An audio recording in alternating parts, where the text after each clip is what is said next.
ස්ථිර කරන අවස්ථාවකට ඉතින් මම සමගි සේවක සංගමයේ ලේකම් විදිහට ඇත්තටම මේ අවස්ථාව ඉතාමත් විශේෂ අවස්ථාවකට සලකනවා. මොකද සේවා ස්ථිරත්වය කියන එක ඕනම කෙනෙකුට ඇත්තටම වැදගත්. එතකොට එක එක මොන රජයක් යටතේ වුණත් ඇත්තටම ස්ථිර කිරීම සම්බන්ධයෙන් මොන යූනියන් එකක් මොනේ මතයක් දරුවත් ඇත්තටම අපි ඇත්තටම ඉතාමත් ස්තුතිවන්ත වෙනවා. මෙතන සේවකයෝ 67 දෙනෙක් පමණ ඇත්තටම සේවා ස්ථිරත්වයේ වුණා. ඉතින් ඒක ඇත්තටම දේශපාලනික වශයෙන් ගත්තත් ඇත්තටම අපිට එහෙම ගැටලුවක් නැහැ. මොන පතරමෙන් වුණත් සේවකයෙක්ගේ රැකියාව ස්ථිරත්වය කියන එක ඇත්තටම අගය කළ යුතු දෙයක්. ඉතින් අද ඇත්තටම අපි ලේකම් උසාවියේ සභාපතිතුමා ඇතුළු ඒ අධ්‍යක්ෂ මණ්ඩලයට ස්තුතිවන්ත වෙනවා. අද මේ ස්ථිරත්වයේ ලැබූ සේවකයන්ට අපි ඇත්තටම සුබ ප්‍රාර්ථනා කරනවා. ඇත්තටම ලේකම් උසාවියේ මීට වඩා වැඩි සේවයක් මේ අයට ඉදිරියටත් ලබා දෙන්න වාසනාව ශක්තිය නොඩුව ලැබේවා කියලා. විශේෂයෙන්ම හිතන්නේ සේවකීන්ගේ ස්ථිරත්වය කියන එක මම හිතන්නේ සේවකීන්ට බලපාන ප්‍රධාන කරුණක්. ඒ අතරින් මම හිතන්නේ වසර ගණනාවක් විතර වෘත්තීය සමිති විදිහට මම හිතන්නේ සියලු වෘත්තීය සමිති එකතු වෙලා මැනේජ්මන්ට් වල හැමතිස්සෙම බලපෑම් කෙරුවා මේ සේවකීන් ස්ථිර කරන්න කියලා. ඒ අවස්ථාවේදී මම හිතන්නේ පසුගිය රජයන් යට යම් අවස්ථාවලදී වසර 6 වසර 9 වසර 6 විදිහට අඩු වෙලා මට්ටමට ඇවිල්ලා තිබ්බා. ඒ අතරේදී මම හිතන්නේ 100කට ආසන්න ප්‍රමාණයක් කොන්ත්‍රාත් සේවකයෝ බලාපොරොත්තු වෙන හිටියා නැවත සේවය ස්ථිරව ගතිය ලැබෙයි කියලා. ඒ අවස්ථාවේදී මම හිතන්නේ වත්ම රජය පත් වුණාට පස්සේ වත්ම රජයේ වෘත්තීය සමිති සහ අනිත් වෘත්තීය සමිති සියල්ලම ඒකාබද්ධවම ඉල්ලීමක් කෙරුවා මේ සේවකයන් ස්ථිරත්වයට පත් කරන්න කියලා. ඒදී මම හිතන්නේ විශේෂයෙන්ම මානව සම්පත් අංශය යම් ක්‍රියාපටිපාටියකට යටත්ව 66 දෙනෙක් ස්ථිර සේවයට අනුත්‍ය කරලා තිබ්බා ඉන්ටර්වයුව කරලා උත්සාහ ලබාගෙන තිබ්බා. ඒ අයට ස්ථිරත්වය ලබා දීම සම්බන්ධයෙන් වෘත්තීය සමිති නිදහස් සේවක සංගමයේ විදිහටමත් සමර්ථ වෘත්තීය සමිති වෙනුණු සමර්ථ ආයතන වෙනුණුත් මම හිතන්නේ අපි ස්තුතිය පුද කරනවා මේ මැනේජ්මන්ට් එකට. මම හිතන්නේ ඒක ස්ථිර කිරීමේදී යම් ගැටලු මතුවන අවස්ථා තිබ්බා. ඒ අවස්ථාවේදී මම හිතන්නේ සභාපතිතුමා සහ අධ්‍යක්ෂ මණ්ඩලයත් අමාත්‍යාංශයත් මැදිහත් වෙලා ඒ කටයුතු නිරාකරණය කරගෙන සේවකයන් ස්ථිරපත් වෙන ලබා දීම සම්බන්ධයෙන් ස්තුතිවන්ත වෙනවා. මම හිතන්නේ මේක සේවකයන් විදියට ලබාගත ලොකු ජයග්‍රහණයක්. ඉතින් ඒ වගේම මම හිතන්නේ සේවකයන්ටත් යුතුයකමක් තියෙනවා. තමුන් කොන්ත්‍රාත් කාලය සීමාවේ හිටියට වඩා කැපවීමකින් ආයතනයෙන් වැඩ කිරීමට කරන්න. මොකද මේ කාල සීමාව තුළ මම හිතන්නේ රැකියාවක ස්ථිරත්වය කියන්නේ සේවකයන්ට බලපාන ලොකු කරුණක් වෙනවා. ඉතින් ඒකෙදි මම හිතන්නේ මේ වෙලාව වෙනකොට ඒ ස්ථිරත්වයටපත් වූ සේවකයන්ගේ බලාපොරොත්තු ඉෂ්ට වෙලා තියෙනවා. ඒ කට්ටියගේ යුතුයකම ඉෂ්ට කරන්න මම හිතන්නේ දැන් අවස්ථාවක් වෙලා තියෙනවා. ලේක් හවුස් එක රැක ගන්න, ලේක් හවුස් එක යම් තැනකට ඉස්සරහට ගෙනියන්න. ඒ කට්ටිය ඇතුළු සමස්තයගේම ඒකබද්ධ වැඩපිළිවෙලකින් මත ඉස්සරහට යන්න වෙයි. ඒකට ඒ කට්ටිය ලොකු කර්තව්‍යයක්, ලොකු වගකීමක් තියෙනවා මේක මේ ඉදිරියට ගෙනියන්න.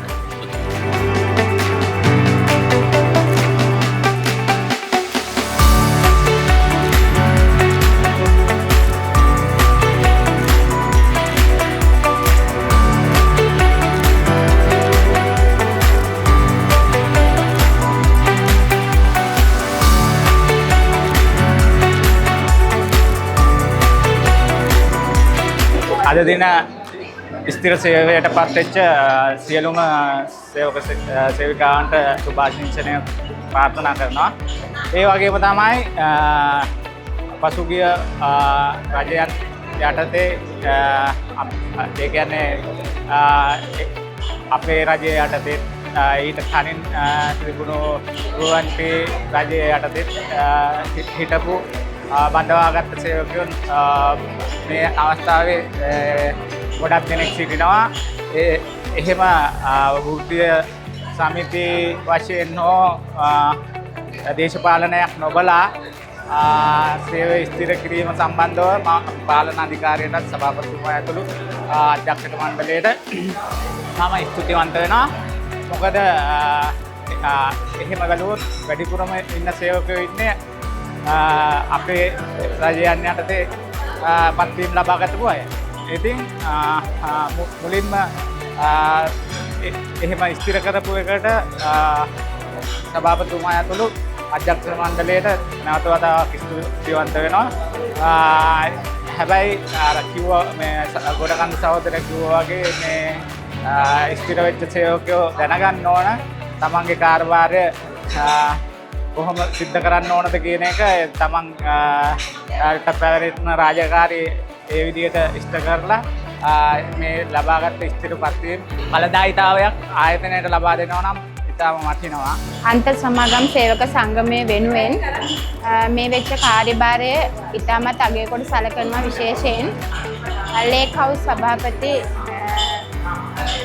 ගාමිණී වර්තමාන මෙතුමාගේ සහ සියලු කර්තෘ මණ්ඩලයේ සියලුම මහත්මීන්ගේ මඟ පෙන්වීම යටතේ සිද්ධ වුණු මේ ස්ථීර පත්වීම් ලබා දීම ලේක් හවුස් ඉතිහාසයේ මෙතුවක් කල් සිදු වුණු විශාලම පිරිසකට ලබා දුන් පත්වීම් ප්‍රමාණයක් වෙනවා. 66 දෙනෙක් අද ස්ථීර සේවයට ඇතුළත් වුණා. මොවුන් වසර ගණනාවක් කොන්ත්‍රාත් සේවය මත ලේක් හවුස් ආයතනයේ සේවය ලබා දුන් පිරිසක්. මොවුන්ගේ සේවය ස්ථීර කරනවාද නැද්ද යන්න මොවුන්ට තිබුණු ලොකු ප්‍රශ්නයක්. අන්තර් සමාගම් සේවකයේ සංගමයක් ලෙස අපි ජාතික ජනබලවේගයේ බලයට පත්වීමත් සමග අපේ මූලික ඉල්ලීම උනේත් පළමු ඉල්ලීම උනේත් මේ සේවකයන් ස්ථීර කර දෙන්න කියන එකයි.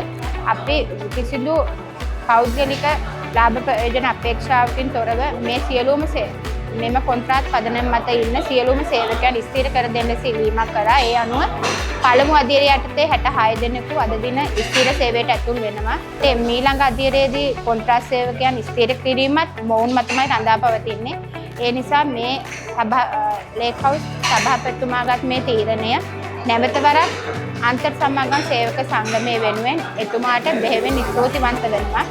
ඒ වගේම අද දින මෙම පත්වීම් ලැබූ සියලුම සේවක මහත්මීන් තමාගේ කාර්යභාරය නිසි අයුරින් ඉටු කරමින් ලේක් හවුස් ආයතනය තවදුරටත් ඉදිරියට ගෙන යාමට ශක්තිමත්ව ඉදිරියට ගෙන යාමට දායකත්වය ලබා දෙයි කියලා බලාපොරොත්තු වෙනවා.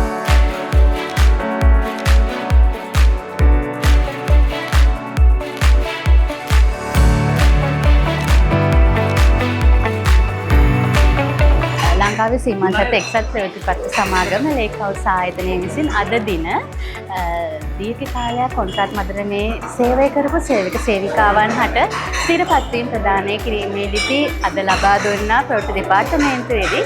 ඉතින් මේ සඳහා මූලික වෙලා කටයුතු කරපු අපේ සභාපතිතුමා ඇතුළු අධ්‍යක්ෂ මණ්ඩලයේ හැමෝටම ප්‍රවෘත්ති දෙපාර්තමේන්තුවේ සියලුම නිලධාරී මහත්මීන් සියලුම දෙනාටත් මේ අවස්ථාවේදී බොහොම ස්තුතිවන්ත වෙනවා.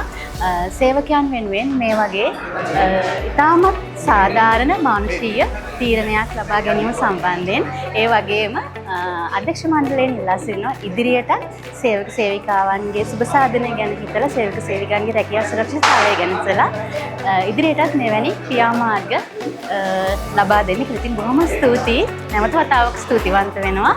ලේක් හවුස් ආයතනයේ සියලුම අධ්‍යක්ෂ මණ්ඩලයට සහ මානව සම්පත් දෙපාර්තමේන්තුවේ සියලුම නිලධාරීන්ට මේ අවස්ථාව අද ලබා දීම සම්බන්ධයි. අද දවසේ සුවිශේෂී කාර්යයක් ඉෂ්ට වුණා. ඒ වගේම තමයි ලේක් හවුස් ආයතනයේ අපිව ස්ථීර සේවකෙක් විදියට පත්වීම් අද අපිට ලැබුණා. අපිට මහඟු ඒක සතුටක්.